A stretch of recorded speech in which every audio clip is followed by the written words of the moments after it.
going to go on there? Because they are people's personalities. So what kind of details are you going to put on the number plate?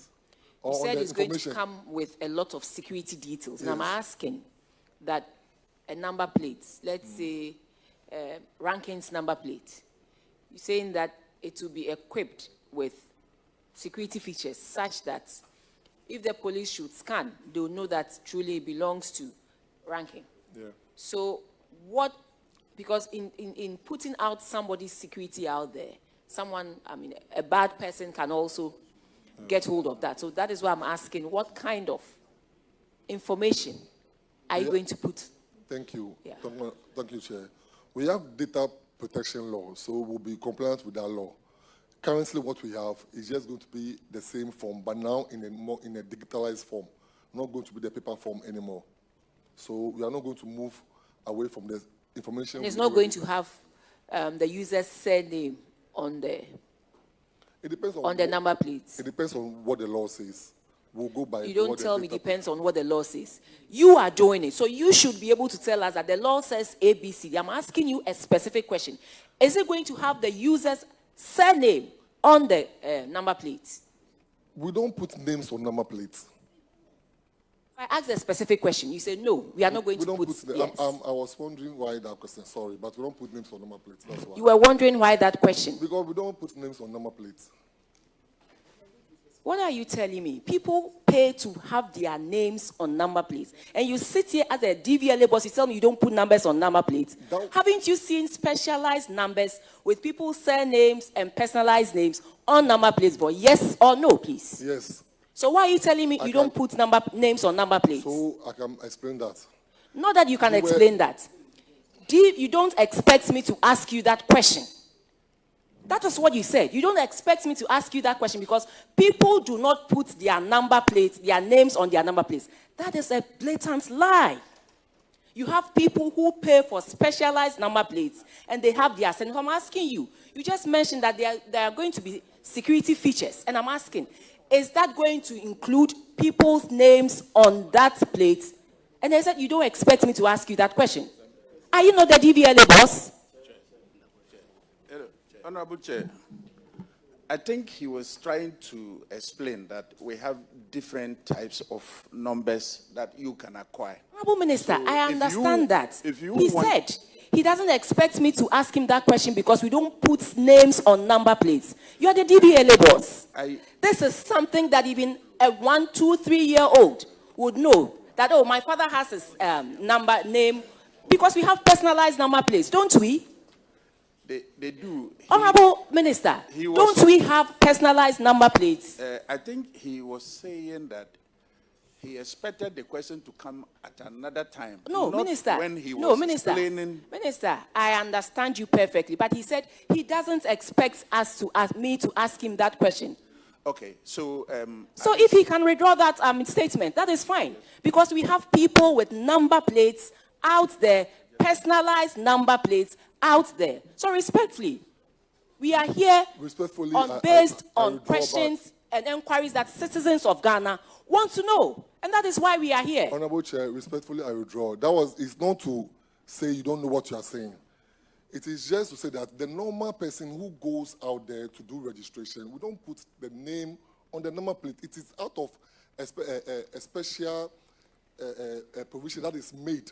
That's where personalized comes in. So then I asked you a simple question because you said you are going to put in the security features. Yes. And so I'm asking, so is that going to include names on...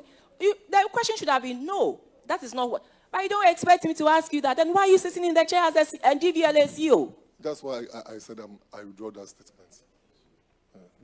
So I'm asking you, share with us some of the security features because to be honest with you, out there, you see a lot on social media that this is how the new number plate is going to be. It is going to include your surname. It's going to include ABCD. So now we have the opportunity. The CEO is sitting before us, and we are just asking, is that going to include that? Yes or no? That is all.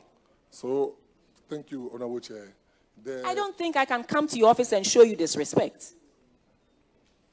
The new number plates, there's always a provision for personalized identification numbers when you come and apply for that, certainly it will be given to you.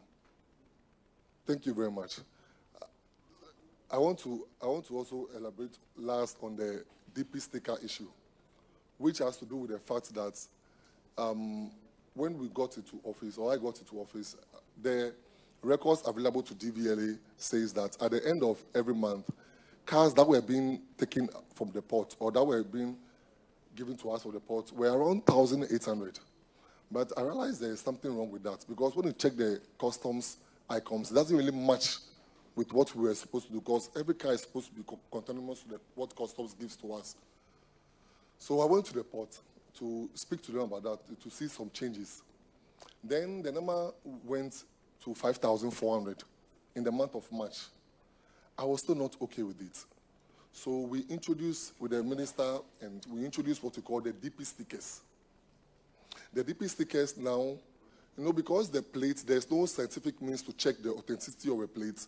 People just abuse it. Some company can bring 10 cars.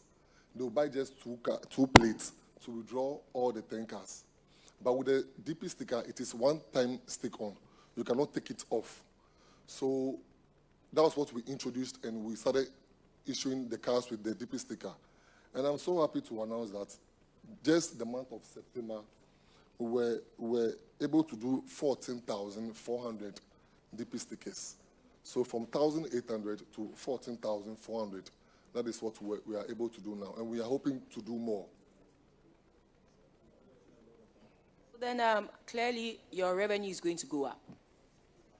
If from 1,800 a month you are making, you said over 10,000, 14,000, then your revenue is going to go up. I hope that it will not be like I have seen increase in revenue, so then it should correlate with an increase in operating expenses. And then you mentioned that you came in to inherit 34 offices, and you have built 6 in 8 months. Not built, we have commissioned 6. You have commissioned. So built. These were offices that were... we entered into agreement, PPP agreement, we call it the Ultra Center concept. The what? Ultra Center Ultra. Concept, yes. Others to use the municipal assemblies to open. Then so we didn't meet any office on commission, and we came to commission it. Okay. There were offices that were in the pipeline that you've entered into a PPP. They were not in pipeline with anyone. We came and brought the they were Ultra private Center, offices. Yes. Okay. The Ultra Center, that was for Asabankesi and Akwetia, are Ultra Centers, but the rest are DVLA. But not that the offices were built and we came to commission it. No. We entered into agreement with, for lease. We went to rent the offices, and then we used it.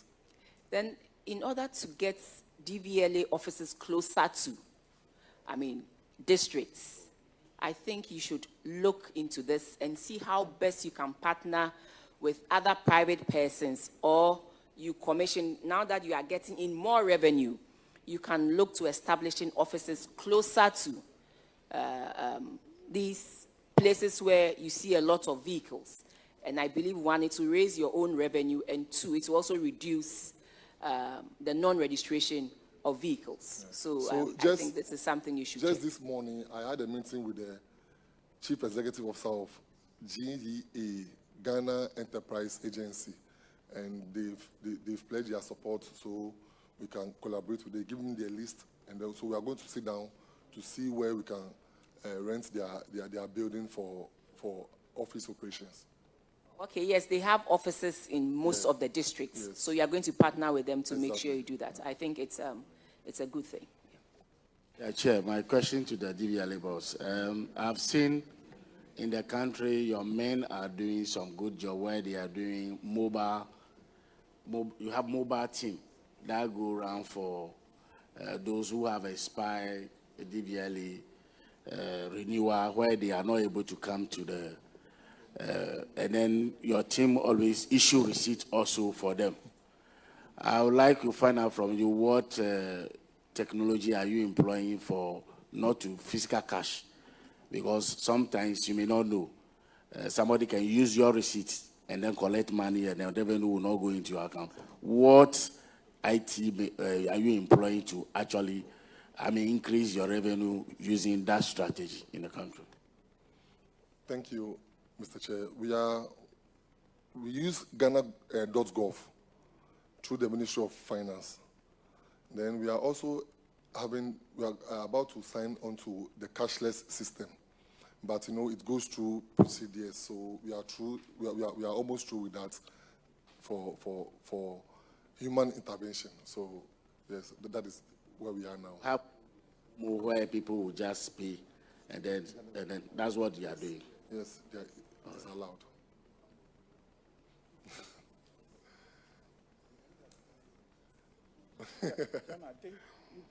Yes, Chief Lucas.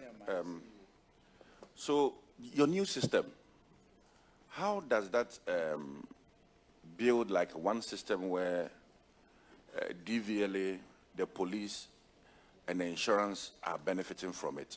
For instance, I was in South Africa recently, and every public place that you enter, the normal security person there has a mobile app where he can check the registration of the vehicle and also check the validity of the driver. Is it that you are building a system where he only resides? Because like my brother said, now along the line you see people wearing DVLA and checking number plates and all of that. That system should be available to the police, but it looks like the police have limited access to your information. So the new system, how does that integrate all three so that the insurance company, the police, and also DVLA would have one system, one road traffic information system, so that we all benefit? Thank you very much. We are updating the new system we have. That's the vehicle registration system. That's the VRS. We are updating it to meet this demand. But already, Traffic Tech is coming on board. And Traffic Tech deals with DVLA, Ghana Police, and Ghana Insurance Company, National Insurance Company. We have also, again, signed an agreement with National Insurance Company.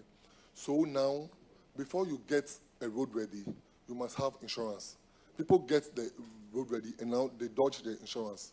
We've signed on to that, so we'll be doing the implementation very soon. But with the Traffic Tech, DVLA, National Insurance Commission, and the Ghana Police, we are into one team, and we do information sharing. So when Traffic Tech is fully rolled out, that collaboration will be there. In all of this, is it before Parliament? Oh, yes. It's before Parliament? Yes, please. Oh, thank you very much. One last one. I just want to find out, you mentioned biometric details. So is it going to be a new system of biometric details collection, or are you going to use the Ghana card biometric details? In whatever we do, we always verify NIA cards before we do it. And they even charge us for that. So we are going to include the NIA card. It's not going to be a new system that is going to cost, and then we are asking drivers to come and take their biometric details again. The same NIA details is what Thank you. DVLA, you answered more public interest questions than your one infraction you came here with. So, Ade, he's standing between us.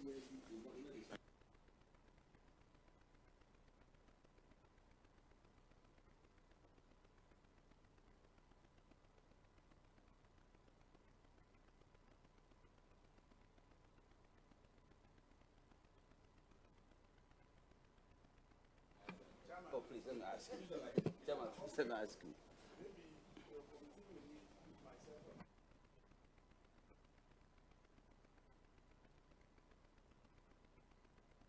So, Minister, Needed for him to do his done. okay, hold on. What is technical? How technical is it?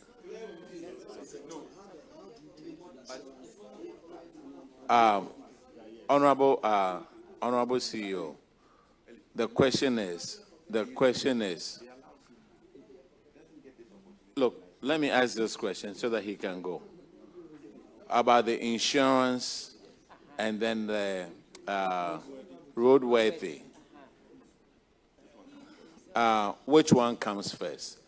The roadworthy and then the insurance. Which one will come first? What we do currently is roadworthy first, but we don't need vehicle registration number for insurance. We need the chassis number of the car for insurance. But Chairman, sorry, we need to know the car is roadworthy before we insure it for you. So how, as an insurer, sitting in my office, how do I know that your car is roadworthy before I do the insurance for you? They're driven from port cars, and then the DV cars, defective vehicles and cars. We don't check them, but yet we issue them with insurance. That is short period. We are talking about a year cover for insurance. DV is for 1 year. I understand, but it depends on the insurance company. But ideally, I must know the car is roadworthy before I insure you. That's a normal practice. That's a normal practice. Okay. You may have very good plans for bringing that thing, but okay, this is technically, Chairman, this is the roadworthy must be there before we do insurance. Someone just reminded me that this is not vetting for him. But yeah, I know there are public interest questions, but we'll get him to come. We'll get him to come another time to come and explain to all of us. He has answered enough. Honorable Minister and CEO, you are discharged. Now let's call Minister of Agriculture. Chairman.